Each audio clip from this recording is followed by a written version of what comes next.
ప్రభుకే మహిమ కలుగునుగాక.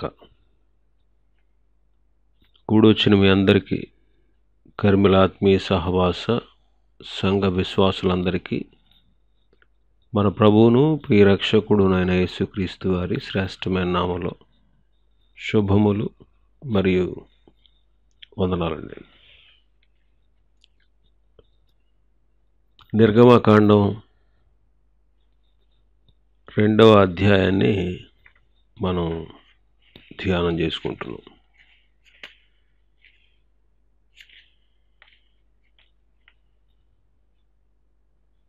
నిర్గమకాండం మూడవ అధ్యాయాన్ని మనం ధ్యానం చేసుకుంటున్నాం. అందులో గత దినం మనం ప్రారంభించుకున్నటువంటి అధ్యాయంలో ప్రభువు ప్రత్యక్షమైన విధానాన్ని మనం చూసాం.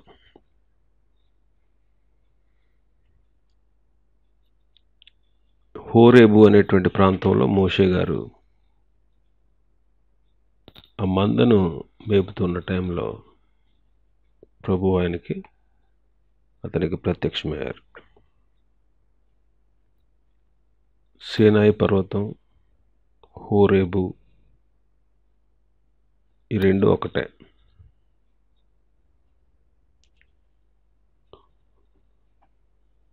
దేవుని పర్వతం అనే పేరు కూడా ఈ పర్వతానికి ఉంది. పర్వతం ప్రార్థనా జీవితానికి సూచనగా ఉంది. దేవునితో సహవాసం చేసేటువంటి స్థలానికి సూచనగా ఉంది. ఆ విషయాన్ని మనం గత దినం నేర్చుకున్నాం. దేవుని ప్రత్యక్షత పొదనడుమ మోషేకు కలిగింది. యెహోవా దూత అని చదువుతున్నాం. ఆయనే ప్రభు అయిన యేసుక్రీస్తు అనే విషయాన్ని తెలుసుకున్నాం. ఆ పొద ఇశ్రాయేలు జనాంగాన్ని సూచిస్తూ ఉంది అని చెప్పుకున్నాం. అగ్ని జ్వాలలు ఇశ్రాయేలులు అనుభవించిన శ్రమలకు సూచనగా ఉన్నాయి అని చెప్పుకున్నాం. అగ్ని మండుతా ఉన్నా ఆ పొద కాలిపోలేదంటే పొద గొప్పతనం కాదు, పొదలో ఉన్నటువంటి దేవుని శక్తి అని చెప్పుకున్నాం.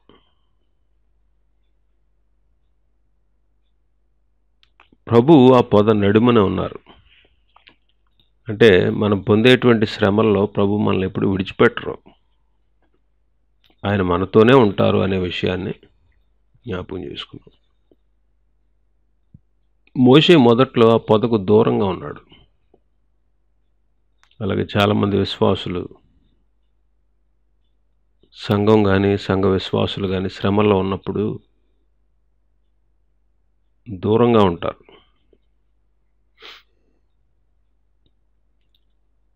అనేకులు అనుభవిస్తున్న శ్రమల్లో పట్టి పట్టనట్టు ఉంటారు.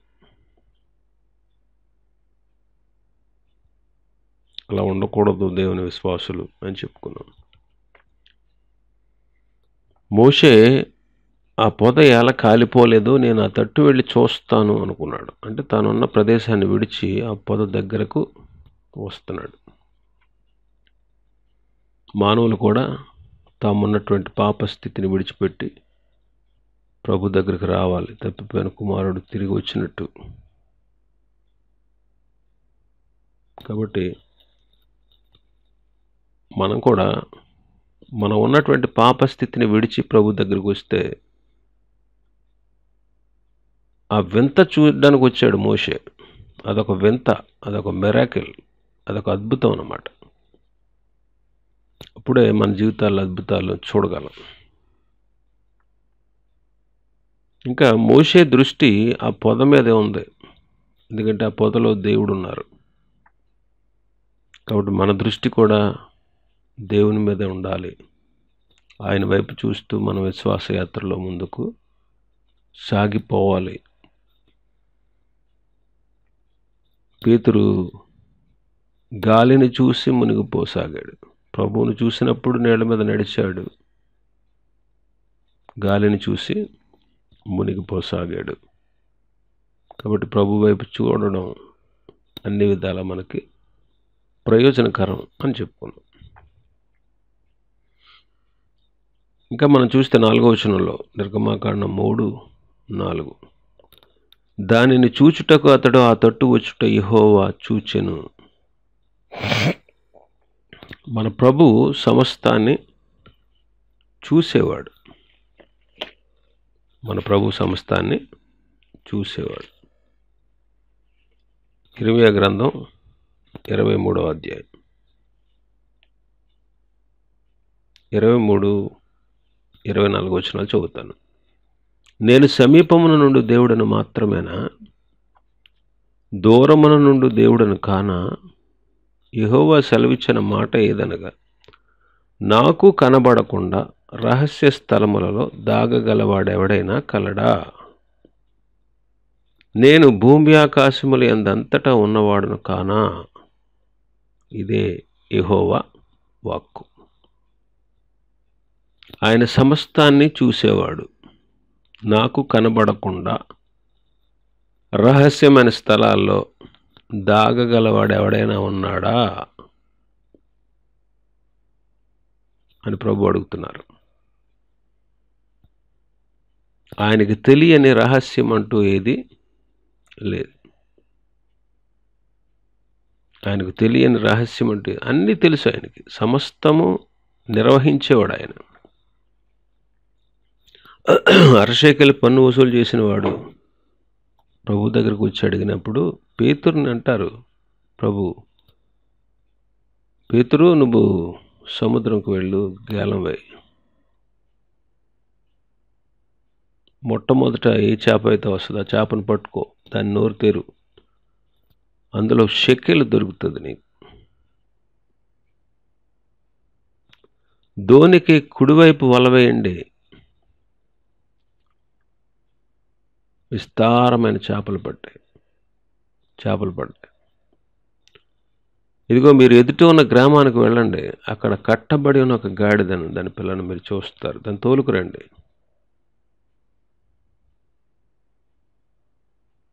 సమస్తము నిర్వహించేవారు ఆయన. ఆయనకు తెలుసు సమస్తం. ఆయనకు మరుగైనది ఏది లేదు. ఆయన చూసే దేవుడు. కానీ ఆయన కనుదృష్టి దుష్టత్వం చూడలేనంత నిష్కళంకమైనది.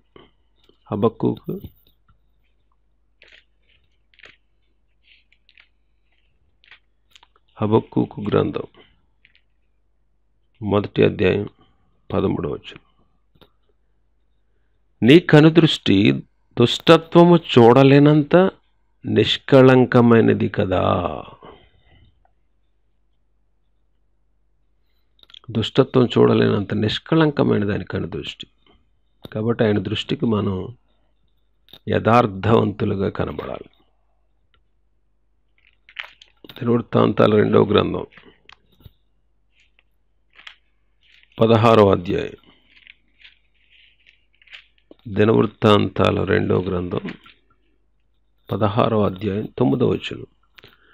తన ఎడల యథార్థ హృదయము గలవారిని బలపరచుటకై యెహోవా కనుదృష్టి లోకమందంతటా సంచారము చేయుచున్నది. కాబట్టి తన దృష్టికి యథార్థవంతులైన వారిని ఆయన బలపరుస్తాడు. ఆదికాండం 7వ అధ్యాయం. ఆదికాండం 7వ అధ్యాయం 1వ వాక్యం. యెహోవా, ఈ తరము వారిలో నీవే నా ఎదుట నీతిమంతుడు వేండు చూచితిని గనుక అంటున్నారు ప్రభు నోవహుతో. ఈ తరము వారిలో నీవే నా ఎదుట నీతిమంతుడు వేయుండుట చూచితిని.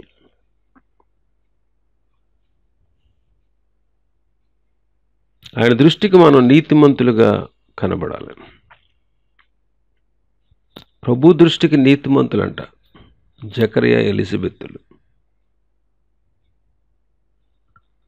ఇంకా 101వ కీర్తన రాసిన భక్తుడు అంటాడు, 101 దావీదు గారు అంటారు 6వ వచనం, నా యొద్ద నివసించినట్లు దేశంలో నమ్మకస్తులేని వారిని నేను కనిపెట్టుచున్నాను. నమ్మకస్తులైన వారిని నేను కనిపెడుతున్నాను. కాబట్టి మోషే ఆ పక్కకు రావడం, ఆ తట్టు రావడం ప్రభు చూశారు. ప్రభు చూసే దేవుడు. ఇంకా ప్రభు అతన్ని పిలుస్తారు. 4వ వచనంలోనే దేవుడు ఆ పొద నడుమ నుండి మోషే మోషే అని పిలిచారు. దేవుడు 2 పర్యాయాలు పిలిచినట్టు మనం చూస్తున్నాం. 2 పర్యాయాలు ప్రభు పిలిచారు. కొన్ని సందర్భాల్లో ప్రభు 2 సార్లు పిలిచినట్టు పరిశుద్ధ గ్రంథంలో అక్కడక్కడ మనం చూస్తాం. ఆదికాండం 22వ అధ్యాయంలో 11వ వచనంలో అబ్రహామా అబ్రహామా అని పిలుస్తారు ప్రభు. సమూయేలు మొదటి గ్రంథం 3వ అధ్యాయం 10వ వచనంలో సమూయేలుని సమూయేలు అని పిలుస్తారు ప్రభు. లూకాసు వార్త 10వ అధ్యాయం 41వ వచనంలో మార్తా మార్తా అని పిలుస్తారు ప్రభు. ప్రభు 2 సార్లు పిలుస్తున్నారంటే అందులో ఏదో ప్రత్యేకత ఉంది. అంటే మనం ఆగాలని, ఆయన స్వరాన్ని వినాలని, అవసరమైన వాటి మీదే ధ్యాస పెట్టాలని. అబ్రహామును పిలిచింది ఎందుకంటే ఆగమని. సమూయేలు పిలిచింది ఎందుకంటే ఆయన స్వరాన్ని వినమని. మార్తను పిలిచింది ఎందుకంటే తొందరపాటుతనం వద్దు, నిదానించు, అవసరమైన దాని మీద దృష్టి పెట్టు అని. అత్యవసరమైన పరిస్థితుల్లో ప్రభు అలా పిలుస్తారు. ప్రాముఖ్యమైన సందర్భాల్లో ప్రభు పిలిచారు. ప్రభు 2 సార్లు పిలిచారంటే అందులో విశేషత ఉంది అనే విషయాన్ని మనం గుర్తించాలి. మోషేని దేవుడు ఎందుకు పిలుస్తున్నారు అంటే మోషే దేవుని పని కొరకు నిర్ణయించబడడానికి అతను రావాలి, అవసరం. అందుకే ప్రభు పిలిచారు. ఇంకా మనం చూస్తే ప్రభు పిలిచినప్పుడు చిత్తము ప్రభువా అంట. 4వ వచనం ఆఖరిలో చూడండి. అందుకు అతడు చిత్తము ప్రభువా అనెను. చిత్తం ప్రభువా అంటున్నాడు. నిజమే, మనం కూడా దేవుని చిత్తానికి సంపూర్ణంగా లోబడాలి. ఆయన ప్రభుత్వానికి, ఆయన అధికారానికి, ఆయన ఆధిపత్యానికి మనం లోబడాల్సిందే. ఆయన ఇష్టానికి ఆయన పిలిచినప్పుడు ఆయన చిత్తానికి, ఆయన ఇష్టానికి లోబడకుండా ఉండడం మంచిది కాదు. మోషే చిత్తం ప్రభువా అంటున్నాడు, కానీ చిత్తం ప్రభువా అన్నాడు, కానీ ఆయన చిత్తానికి సరైన విధానంలో నడవాలి.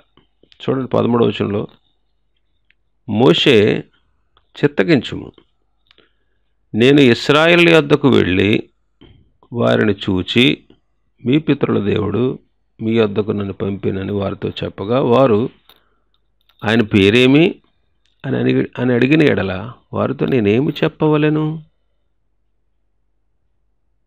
4వ అధ్యాయం 1వ వచనం. అందుకు మోషే చిత్తగించుము, వారు నన్ను నమ్మరు, నా మాట వినరు, యెహోవా నీకు ప్రత్యక్షము కాలేదు అందురు. 4:10 4వ అధ్యాయం 10వ వచనం. అప్పుడు మోషే, ప్రభువా, ఇంతకు మునుపైనను నీవు నీ దాసునితో మాట్లాడనప్పటి నుండి అయినను నేను మాట నేర్పరను కాను, నేను నోటి మాంద్యము నాలుక మాంద్యము గలవాడనని యెహోవాతో చెప్పగా. 13వ వచనంలో నీవు అతనితో మాట్లాడి అతని 13వ వచనం. అందుకు అతడు, అయ్యో ప్రభువా, నీవు పంపతలిచిన వాననే పంపుమనగా. ఈ మాటలన్నీ మనం చదివినప్పుడు సాకులు చెబుతున్నాడు. చిత్తము ప్రభు అంటున్నాడు, ప్రభు చెప్పిన దానికి సాకులు చెబుతున్నాడు. ఆయన మాట వినకుండా సాకులు చెప్తున్నాడు. ఇది మంచిది కాదు. చిత్తం ప్రభు అన్నప్పుడు ఎదురు చెప్పకుండా ఆయనకు లోబడాలి. ఆ పదములో, చిత్తము ప్రభువ అనే పదములో ఉన్న భావం అదే. నోటితో ఆయన గనపరిచి క్రియలలో త్రోసిపుచ్చడం అనేది మంచి పద్ధతి కాదు. అందుకే ప్రభు అన్నారు ఆయన బోధల్లో, ప్రభువా ప్రభువా అని నన్ను పిలుచుట ఎందుకు? ఆయన చెప్పిన మాట ప్రకారం చేయకుండా ప్రభువా ప్రభువా అని పిలిస్తే లాభం ఏంటి?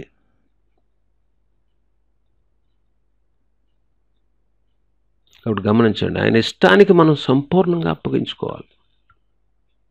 ప్రభువా ప్రభువా అని పిలుచు ప్రతివాడు పరలోకంలో ప్రవేశించడు, కానీ పరలోకం మందున్న నా తండ్రి చిత్తము చొప్పున జరిగించేవాడే అంటాడు. కాబట్టి మనం సంపూర్ణంగా ఆయనకు సమర్పించుకున్నప్పుడు, అప్పగించుకున్నప్పుడు ఆయన తన నామ మహిమ కొరకు మనల్ని ఆశ్చర్యంగా వాడుకుంటారు. ఇంకా 5వ వచనాన్ని మనం చూస్తే, అందుకు ఆయన దగ్గరకు రావద్దు, నీ పాదముల నుండి నీ చెప్పులు విడుము, నీవు నిలిచి ఉన్న స్థలము పరిశుద్ధ ప్రదేశము అనేను. పాత నిబంధనలో కొన్ని స్థలాలు ఉన్నాయి,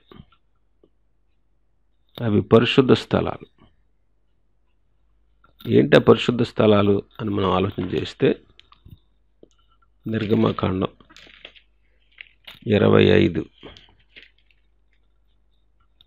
నిర్గమకాండం 25:8, నేను వారిలో నివసించినట్లు వారు నాకు పరిశుద్ధ స్థలమును నిర్మింపవలెను. నేను వారిలో నివసించినట్లు వారు నాకు పరిశుద్ధ స్థలాన్ని నిర్మించాలి. ద్వితీయోపదేశకాండం 23వ అధ్యాయం. ద్వితీయోపదేశకాండం 23వ అధ్యాయం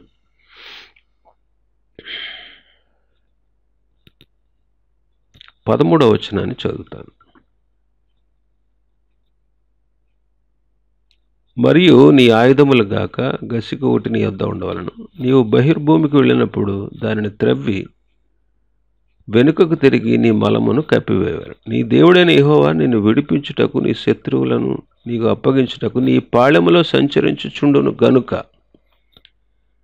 ఆయన నీలో అసహ్యమైన దేన్నెన్నో చూచి నిన్ను విడవకుండానట్లు ఆ పాళెము పరిశుద్ధముగా ఉండవలెను. యుద్ధానికి వెళ్ళినప్పుడు సైనికులు ఎలా ఉండాలో ప్రభు చెప్తా ఉన్నారు.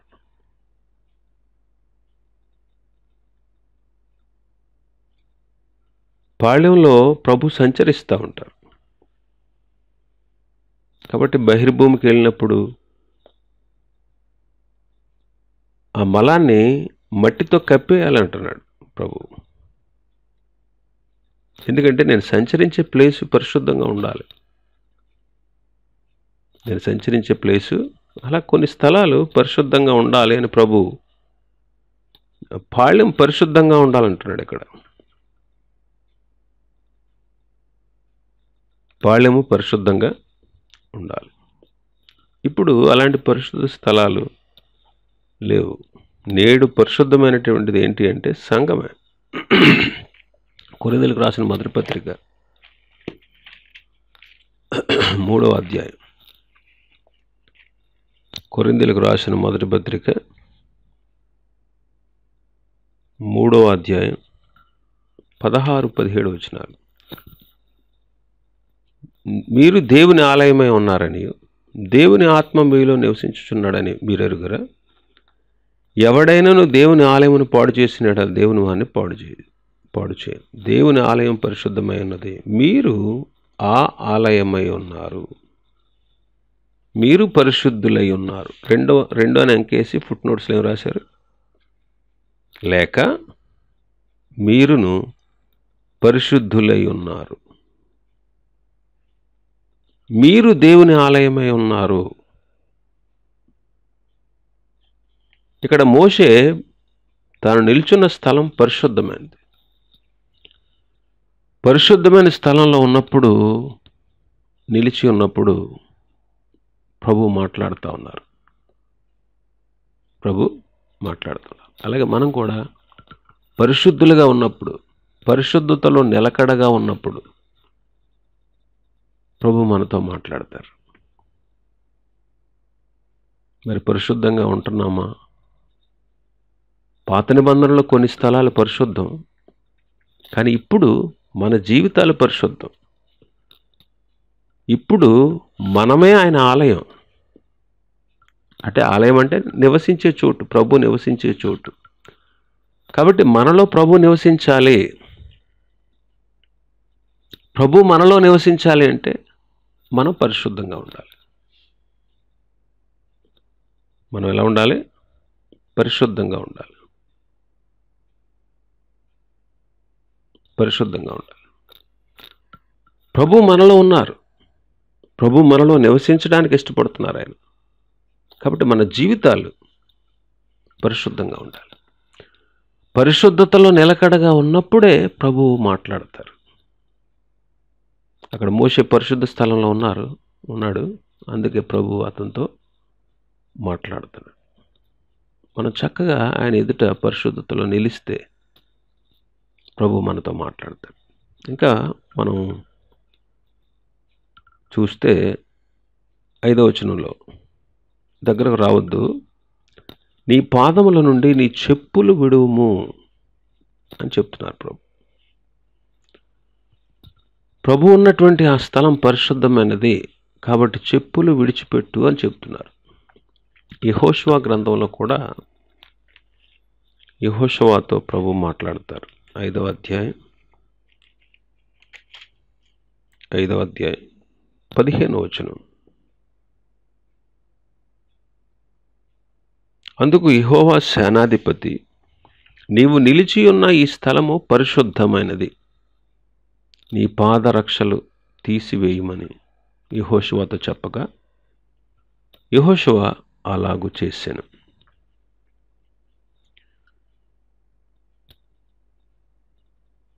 పాత నిబంధనలో ఈ విషయం. అయితే క్రొత్త నిబంధనలో ప్రభు దూత చెప్పులు తొడుక్కోమని చెప్తాడు పేతురుతో. చూడండి, అపొస్తలుల కార్యములు 12వ అధ్యాయం. అపొస్తలుల కార్యములు 12వ అధ్యాయం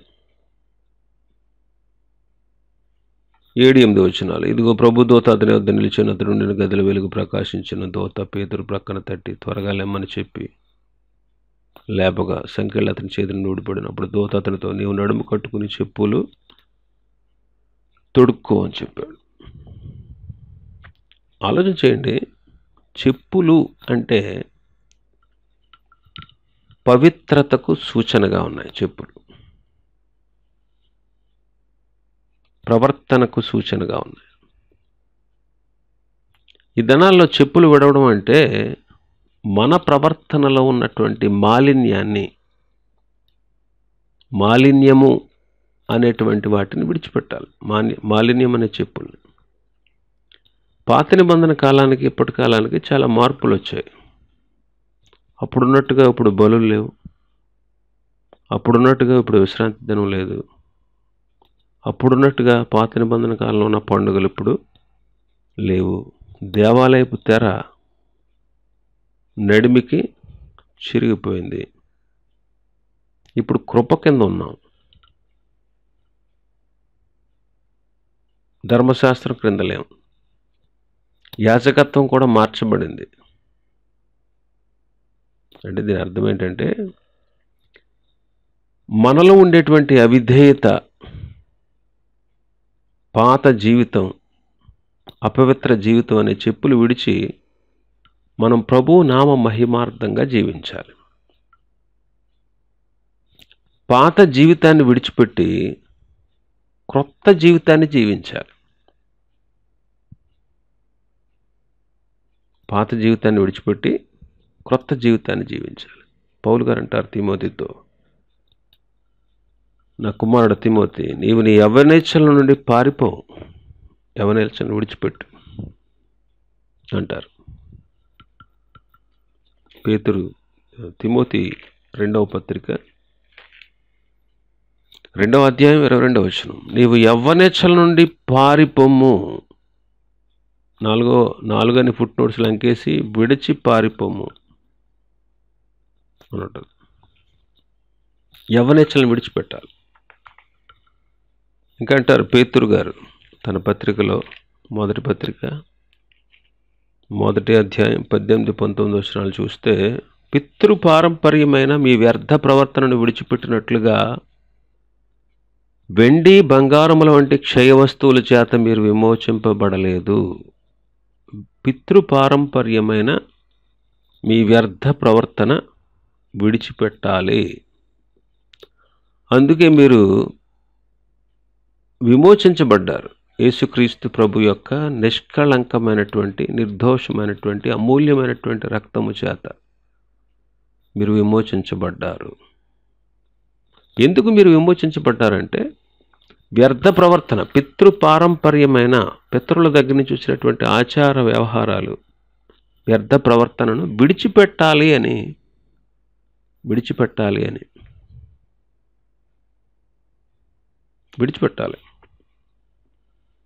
పితృపారంపర్యమైన వ్యర్థ ప్రవర్తన విడిచిపెట్టేటట్లుగా ప్రభు మనల్ని విమోచించారు. ఎఫెసీ 4:22, ఎఫెసీ పత్రిక 4వ అధ్యాయం 22వ వచనాన్ని చదువుతాను. కావున మునుపటి ప్రవర్తన విషయంలోనైతే మోసకరమైన దురాశల వలన చెడిపోవు మీ ప్రాచీన స్వభావం వదులుకొని మీ చిత్తవృత్తి యందు నూతనపరచబడిన వారై నీతియు యథార్థమైన భక్తి గలవారై దేవుని పోలికగా సృష్టించబడిన నవీన స్వభావాన్ని ధరించుకోండి. ప్రాచీన స్వభావాన్ని వదులుకోవాలి. ఫిలిప్పీ పత్రికలో అంటారు పౌలు గారు 3:13, వెనుకున్న వాటిని మరచి ముందున్న వాటి కొరకు బేగిరపడాలి. వెనుకున్న వాటిని లక్ష్య పెట్టద్దు అంటారు. హెబ్రీ పత్రికలో అంటారు పౌలు గారు 12వ అధ్యాయం 1-2 వచనాలు, ఎంత గొప్ప సాక్షి సమూహం మేఘం వలె మనల్ని ఆవరించి ఉన్నందున మనము కూడా ప్రతి భారమును సులువుగా చిక్కులు పెట్టు పాపమును విడిచిపెట్టి విశ్వాసమునకు కర్తయి దాన్ని కొనసాగించేవాడైన యేసు వైపు చూచుచు మన ఎదుట ఉంచబడిన పందెములు ఓపికతో పరుగెత్తుదము. ప్రతి భారాన్ని, సులువుగా చిక్కులు పెట్టేటువంటి పాపాన్ని విడిచిపెట్టాలి. యేసు వైపు చూస్తూ మన ఎదుట ఉంచబడినటువంటి పందెంలో ఓపికతో పరిగెట్టాలి. ఓపికతో పరుగు పెట్టాలి. ఇంకా 6వ వచనంలో మనం చూస్తే, మన భాగంలో నిర్గమాకాండం 3:6లో, మరియు ఆయన నేను నీ తండ్రి దేవుడను, అబ్రహాము దేవుడను, ఇస్సాకు దేవుడను, యాకోబు దేవుడనని చెప్పగా మోషే తన ముఖమును కప్పుకొని దేవుని వైపు చూడవెరచెను. మోషే తన ముఖమును కప్పుకొని దేవుని వైపు చూడవెరచాడు. ఇక్కడ ప్రభు అంటారు, నేను నీ తండ్రి దేవుణ్ణి, అబ్రహాము దేవుణ్ణి, ఇస్సాకు దేవుణ్ణి, యాకోబు దేవుణ్ణి అని చెప్పారు. అప్పుడు మోషే తన ముఖం కప్పుకున్నాడంట, దేవుని వైపు చూడడానికి భయపడ్డాడు.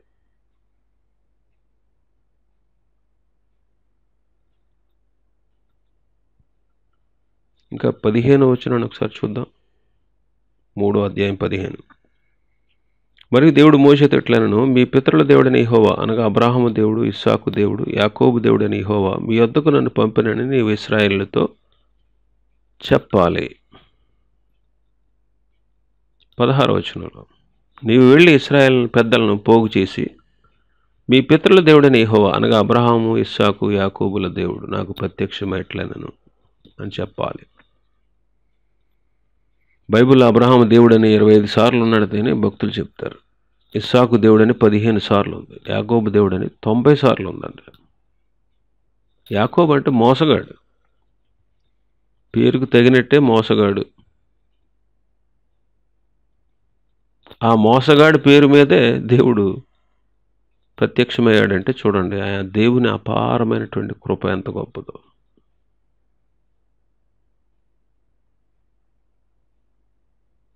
అపారమైన కృప అన్నమాట. యాకోబు దేవుడని 90 సార్లు ఉందంట బైబిల్లో.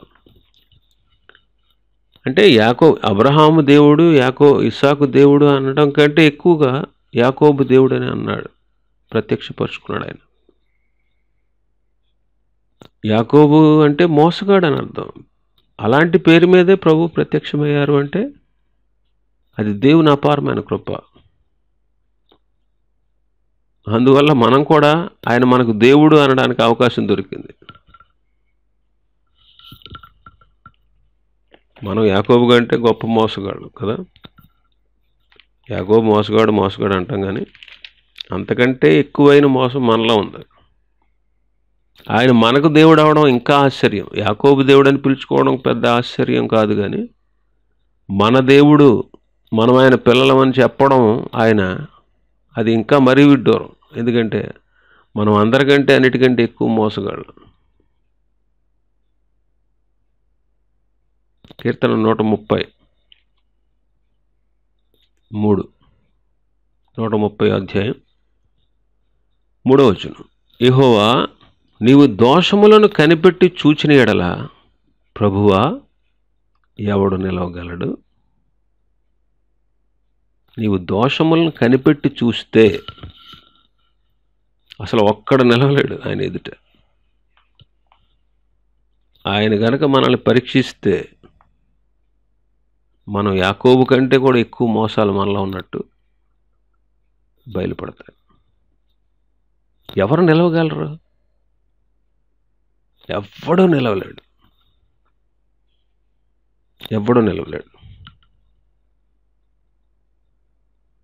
నిలవలేడు. కాబట్టి దోషములు కనిపెట్టి ప్రభు చూస్తే ఎవ్వరు నిలవలేరు. 4వ వచనం అంటారు, అయినను 130 కీర్తన 4వ వచనం, అయినను జనులు నీ యందు భయభక్తులు నిలుపునట్లు నీ యొద్ద క్షమాపణ దొరుకును. నీ యొద్ద క్షమాపణ దొరుకుతుంది. 7వ వచనంలో, ఇశ్రాయేలు యెహోవా మీద ఆశ పెట్టుకును, యెహోవా యొద్ద కృప దొరుకును, ఆయన యొద్ద సంపూర్ణ విమోచన దొరుకును.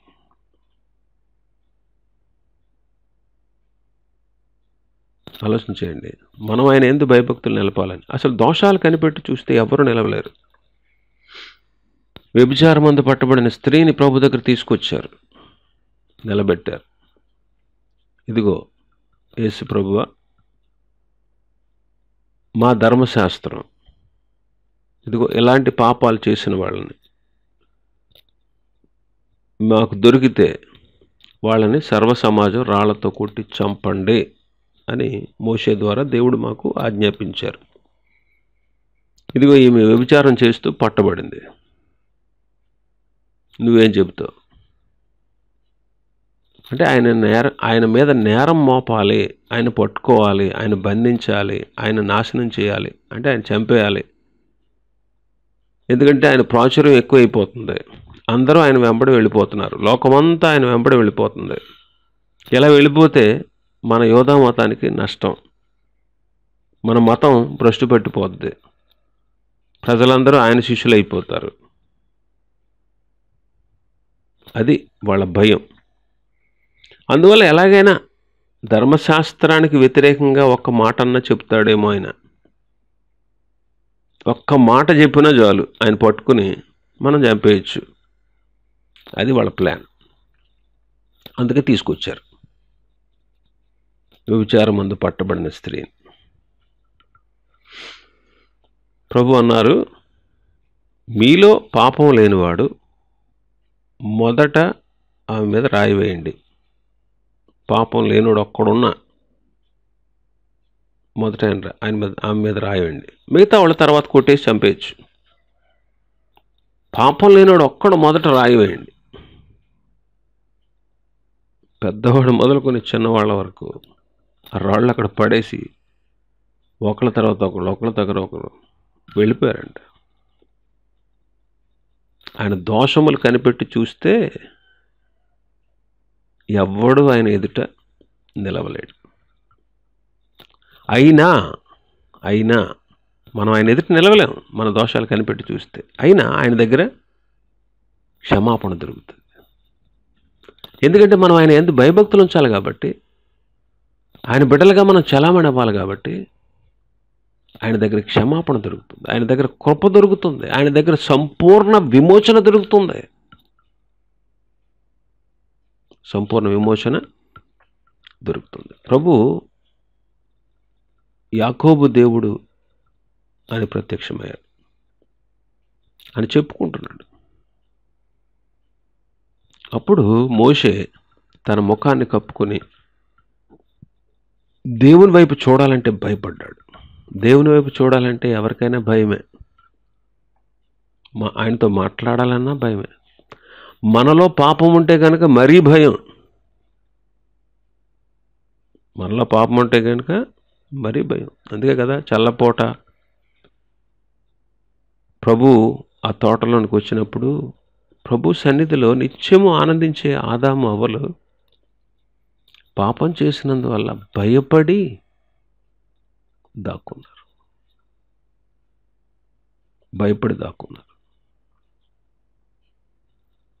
ఇక్కడ ప్రారంభంలో దేవుని వైపు చూడడానికి భయపడినటువంటి మోషే క్రమక్రమంగా ధైర్యం తెచ్చుకొని ధైర్యంగా మాట్లాడుతూ చివరికి దేవుని యొక్క స్వరూపాన్ని నిదానించి చూడగలిగే స్థితిలోనికి వచ్చాడు.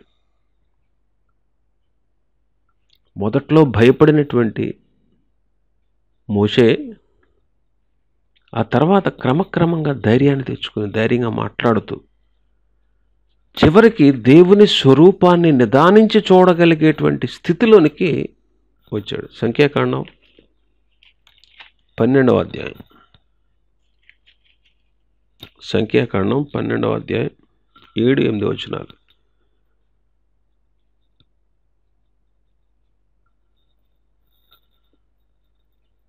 అతడు నా ఇల్లంతటిలో నమ్మకమైన వాడు. సంఖ్యాకాండం 12:7. నేను గోడ భావములతో కాదు దర్శనమిచ్చి ముఖాముఖిగా అతనితో మాట్లాడుదును. అతడు యెహోవా స్వరూపమును నిదానించి చూచును. మోషే గురించి ప్రభు చెబుతున్న మాట. ప్రారంభంలో భయపడినటువంటి మోషే క్రమక్రమంగా ప్రభు ఎదుట ధైర్యంగా మాట్లాడగలిగి దేవుని స్వరూపాన్ని నిదానించి చూడగలిగేటువంటి స్థితిలోనికి వచ్చేసాడనమాట. ఇంకా మనం చూస్తే 7-9 వచనాలు, మన భాగంలో 7-9 వచనాలు చూస్తే ప్రభు ప్రత్యక్షం అవడానికి గల కారణం ఏంటో చెప్తున్నారు ఆయన. మరి యెహోవా ఎట్లనను, నేను ఐగుప్తులోనున్న ప్రజల బాధను నిశ్చయముగా చూచితిని. పనులో తమ కష్టపెట్టి వారి మొరను వింటిని. వారి దుఃఖములు నాకు తెలిసే ఉన్నవి. కాబట్టి ఐగుప్తీయుల చేతిలో నుండి వారిని విడిపించుటకు ఆ దేశంలో నుండి విశాలమైన మంచి దేశమునకు, అనగా కనానీయులు, హిత్తీయులు, అమోరీయులు, ఫెరజ్జీయులు, హివ్వీలు, యెబూసీయులు నివాస స్థానమైన పాలు తేనెలు ప్రవహించే దేశమునకు వారిని నడిపించుటకు దిగి వచ్చి ఉన్నాను. ఇశ్రాయేలుల మొర నిజంగా నా యొద్దకు చేరినది. ఐగుప్తీయులు వారిని పెట్టుచున్న హింస చూచితిని. కాబట్టి రా, నేను నిన్ను ఫరో యొద్దకు వెళ్ళడానికి, ఇశ్రాయేలును ఐగుప్తుల నుండి విడిపించి తోడుకొని పోవడానికి నేను నిన్ను పిలుస్తున్నాను. నేను నిన్ను పంపిస్తాను, రా, నువ్వు అక్కడికి వెళ్ళదు కానీ నువ్వు వాళ్ళని తీసుకురావాలి అంటున్నారు. అంటే ప్రభు ప్రత్యక్షం అవడానికి గల కారణం ఏంటో చెప్తున్నారు ఇక్కడ. విడిపించుటకు నడిపించుటకు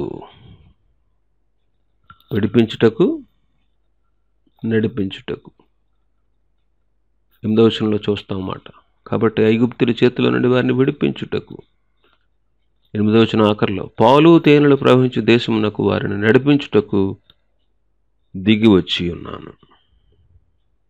ఇక్కడ చాలా మాటలు ఉన్నాయి. నేను వింటిని, చూడండి 7వ వచనంలో, నా ప్రజల బాధను నిశ్చయముగా చూచి తిని, వారు పెట్టినటువంటి మొరను వింటిని, వారి దుఃఖము నాకు తెలిసే ఉన్నది. నేను చూచాను, విన్నాను, తెలుసుకున్నాను. అందుకే వాళ్ళని విడిపించుటకు నడిపించుటకు దిగి వచ్చాను. వాళ్ళు విడిపించుటకు నడిపించుటకు దిగి వచ్చాను అంటున్నారు. నిజమే, ప్రభు చూసేవాడు, వినేవాడు, ఆయనకి సమస్తము తెలుసు. ఆయనకి సమస్తం తెలుసు. కాబట్టి అలా చూసి విని తెలుసుకుని అలా ఊరికనే ఉండలా ప్రభు. వాళ్ళని విడిపించుటకు నడిపించుటకు, వాళ్ళని చెర నుండి విడిపించుటకు, మంచి దేశానికి నడిపించుటకు ప్రభు దిగి వచ్చారట. ప్రభు దిగి వచ్చారు. ఎంత గొప్ప దేవుడు అండి మన దేవుడు. చూస్తాడు, వింటాడు, తెలుసుకుంటాడు, విడిపిస్తాడు, నడిపిస్తాడు. ఎంతటి గొప్ప దేవుడు అండి మన దేవుడు. ఎంత గొప్ప దేవుడిని మనం కలిగి ఉన్నాం. ఎంత గొప్ప ధన్యత కదా ఇది. కాబట్టి ప్రభు గొప్పతనాన్ని ఎరిగిన మనం సరి అయిన విధానంలో జీవిస్తూ ప్రభువును సంతోషపరచాలి. మిగిలిన విషయాలు ప్రభు చిత్తమైతే రేపు ధ్యానం చేసుకుందాం. దేవుడి వాక్యాన్ని మన వెనుకడిలో ఆశీర్వదించును గాక. ఆమేన్.